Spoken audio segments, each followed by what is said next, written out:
So why Bitcoin? Why is Bitcoin so valuable? Why do so many people keep talking about it? Well, I'm glad you asked. See, the thing about Bitcoin is that there's only 21 million of them. You don't have to buy one of the biggest misperceptions of Bitcoin is that you have to buy a whole coin. It's not like stocks. You don't have to buy a whole share. They fractionalized it to where you can buy parts of it. So even though Bitcoin at this current moment is like 42,000 or 43,000, somewhere in there, you can still buy $100 worth. Even though a coin is itself, one whole Bitcoin is $42,000 to $43,000 at this minute, you can still buy $100 worth. You can still buy $10 worth. And it's a powerful thing because over time, all we've seen Bitcoin do long term, if you go by the year to year to year to year, we see it go up in price. Maybe one or two of those years it was down, but it always bounces back. Every time we've seen an all-time high, and then it's come back down, people are like, oh, see, we'll never see this again. And then it breaks that all-time high. And then it comes back down. And then it breaks that all-time high. And then it comes back down. And then it breaks that all-time high. And in case you haven't picked up on this, there's quite the trend. It keeps breaking its all-time highs.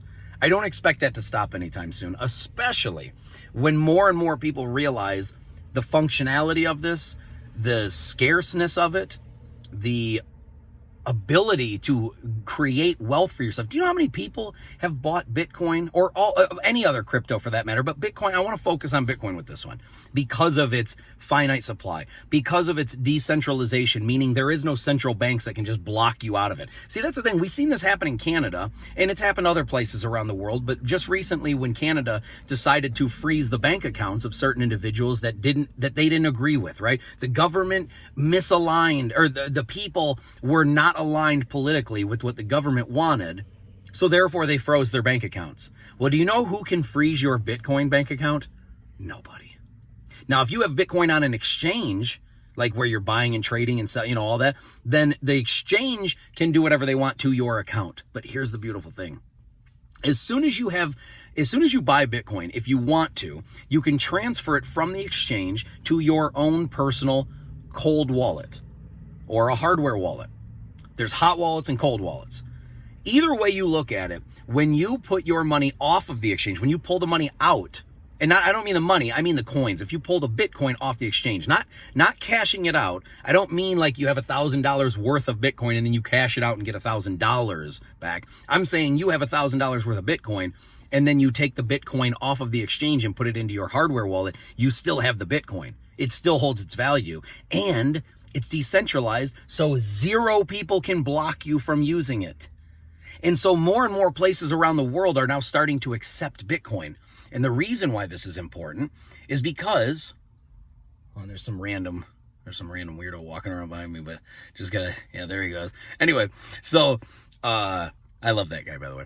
Anyhow, so the thing with Bitcoin is nobody can stop you from using it. And so the more that people are using it around the world, or the more that, and I'm not telling you to go out and spend your Bitcoin. By no means do I think you should do that right now. What I'm saying is this. You should always have a set amount of money in cash because that is that's how we buy and transact and things like that. But what I'm saying is you should definitely take a good amount of money and put it as whatever that is to you. There is no dollar amount that I think you should do. I think at least 10%, 20%. I try to do even more than that. But my point is you should have a minimum of 10% of your money in Bitcoin. Here's why. It's long term and it's only going up. To think that, when you look at the big institutions around the world, they're all buying it up. They're all buying it up. Big institutions are multi-billionaires. They don't put money into things that they think are going to fail.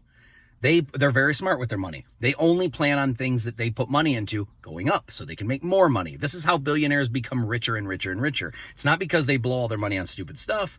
It's because they put their money into appreciating assets. This is what I try to tell you guys all the time about appreciating assets. Well, Bitcoin, see, a few years ago, some of these big institutions were dogging it. Oh, it's crypto, it's digital currency, but you shouldn't have it. It's scary. It's a scam. Only bad guys use it and stuff. And now all of them guys are using it too. They're all buying it up.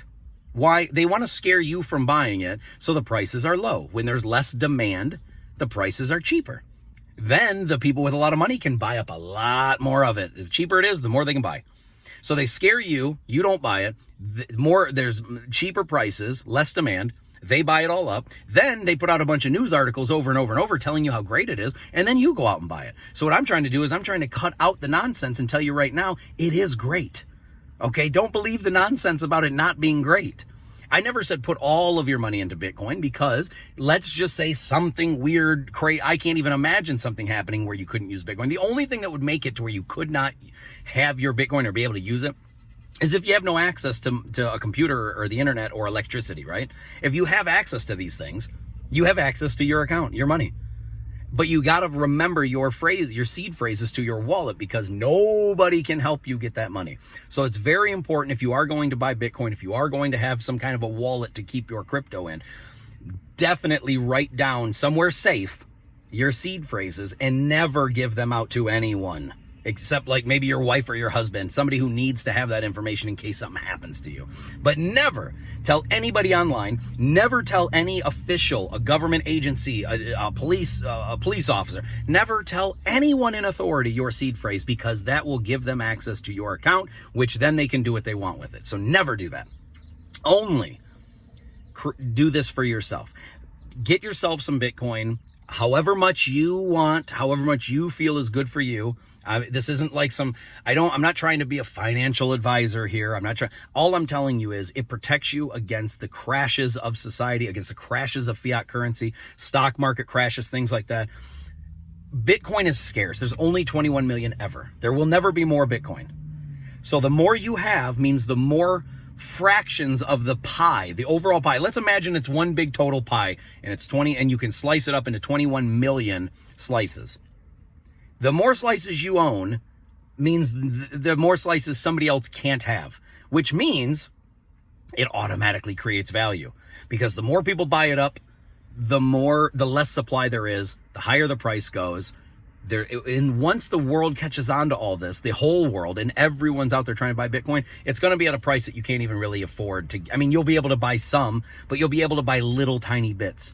So what I'm saying is it's smart to accrue as much of this appreciating, just priceless asset. I mean, I know that it's not priceless, but basically it will be. Because the fact that the US dollar or any other paper currency, you can just turn on the printers and make more and more and more, it depreciates the value. It makes the value of these things less. Well, if you have an item that cannot be made more of, it becomes extremely valuable. I've made videos on this. The reason why air is free is because you'd never run out of it. Even though there is an infinite demand, there's an infinite supply. So it's free. But as soon as you create a lack or a finiteness, meaning a total cap, a limit to something, you have now made it to where, oh man, look at it like baseball cards. For those of you who have ever bought into baseball cards or any kind of a collectible, if there's only 5 of a certain baseball card, they're going to be valuable. If there's a million of the same baseball card, nobody cares. It's a penny. You can buy it for a penny, or somebody will just give it to you because there's millions of them. But if there's only one Michael Jordan or one rookie Tiger Woods or one LeBron James or one pick your favorite, if you have that one and there's only one of them, it's going to be pretty doggone expensive because there's going to be many people that want it and you're the only one that's got it. So just keep this in mind when it comes to Bitcoin, because all the other cryptos, some of them have, caps on them. Some of them have a total supply. Some of them have a system where they can just keep creating more, but then they install like a burn mechanism where they can burn some, which then kind of makes the price go up. But the reason Bitcoin is so valuable is because A, there is a cap, there is a limit on how many there can ever be, and it's decentralized. There is no one entity that can control the price or manipulate the market or manipulate this. There are people that can buy and sell it to manipulate the price, but there's no one that can stop you from having it. There's no one that can take it from you. Unless you give them your seed phrases. So you have to literally give somebody access to your money in order for them to take it. That's pretty priceless down the road if you think about it. And once more people catch on to this, they're going to buy more. It's going to make the price go up. So all I'm saying is think about this, do some research, understand it more, and you'll see why it is endless amount of value coming your way. You can't get enough of it. So I hope this was helpful, guys. I love you. Thank you again. I'll talk to you soon.